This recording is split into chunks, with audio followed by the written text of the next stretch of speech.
How's it going, guys, and welcome to Game Involved. I'm Shifty Cow, and in today's video we have another episode of Forumfield for you guys. So if you guys do go on to enjoy the video, be sure to leave a like down below, and if you're new to our channel, be sure to hit that subscribe button as we do post Battlefield content daily. So before we get into it, just a quick announcement: if you guys do want to see an updated setup video on our gaming setup and just pretty much how we record and all that type of stuff, because it has changed a lot since our last video, be sure to leave a like down below so that way we can kind of gauge how many of you are actually interested in it, and hopefully we'll have that up sometime by next week. But anyways, guys, our first topic is titled AN-94 equals useless, and his grammar is pretty pissed because he's very intelligent. But anyways, I'm going to try and jam through it, and he says, "Those YouTubers said this gun is good, they are telling a lie. I try to burst fire, they jam even when I tap slower, and I'm 100% sure it's an RNG that makes this gun useless. And it needs 4 bursts to kill a guy right in front of you. That means they never fixed the netcode plus hit reg. 50% of your bullets don't register, so you're using a semi-auto weapon." And he ends his paragraph with, "Nice try ruining the gun." Now, I'm not really sure why this guy thinks this, because the AN-94, in my opinion,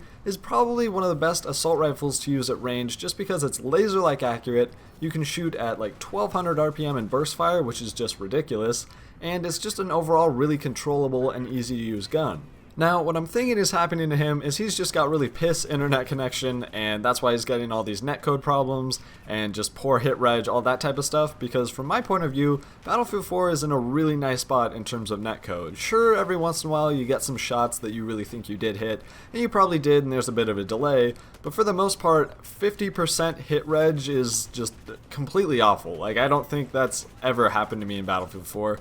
And so I'm going to go ahead and say this guy just has a terrible internet connection, and we'll just laugh at him for thinking it's netcode.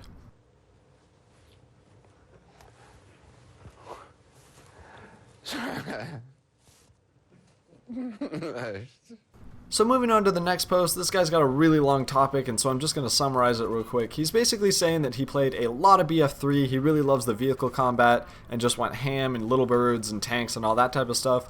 And then he recently picked up Battlefield 4, and he says that they really are just terrible compared to Battlefield 3. He says the tank shells, they don't have as much area of effect, they don't explode as big or have as much splash damage. Little birds got locked on too much, the mobile A is too powerful, which I kind of agree with.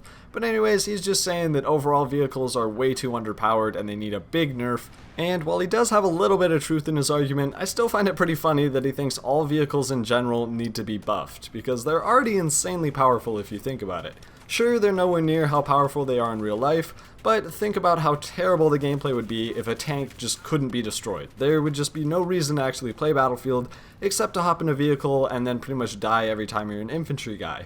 So he also brings up how in Battlefield 3 the vehicles were just so much more powerful than they are in Battlefield 4, and while it's not that big of a difference, it sounded like in BF3 they were just a little bit too good. Now, not insanely overpowered to where it would break the game, but just to the point where they needed to do some kind of balance to kind of cater more towards infantry players. So although the vehicles are nowhere as powerful as they were in past Battlefield games, I think that they're definitely in a good spot right now because it caters more towards everyone and you don't have to worry about one guy in a tank just slaying the entire team. So the last post I wanted to talk about in this video is titled, "For the Love of God, Buff Silencers." Now this guy says 75% decrease of bullet velocity is far too harsh for anything outside PDWs or carbines. In the realm where spotting/locating players is ridiculously easy, taking a suppressor should be a viable option, not left in the dust in favor of a heavy barrel or a compensator. A 50% decrease would be far more manageable to work with. So while 75% of your bullet velocity does sound like an insane amount to take away, if you think about it, there's still a ton of people still using them on the battlefield, and the main reason for this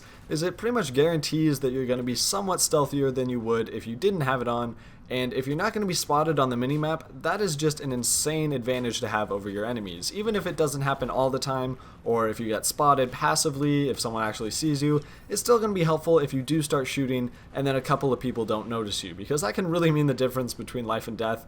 And I think that's the reason that you see pretty much everyone and their mother running with the suppressor on. Personally, I use it for just about everything except for snipers, maybe assault rifles, but other than that, I throw in a suppressor to just about everything, solely because it can keep me off the minimap, and usually I can get some really nice flanks off, and it's very helpful to just kind of have on and never take off. So that's pretty much it for this video, guys. If you did enjoy this episode of Forumfield, be sure to hit that like button down below, and if you have any questions or topics you'd like us to talk about in the next episode, be sure to tell us down in the comments below, or you can go send us a message on our Twitter. But until next time, guys, stay buttery.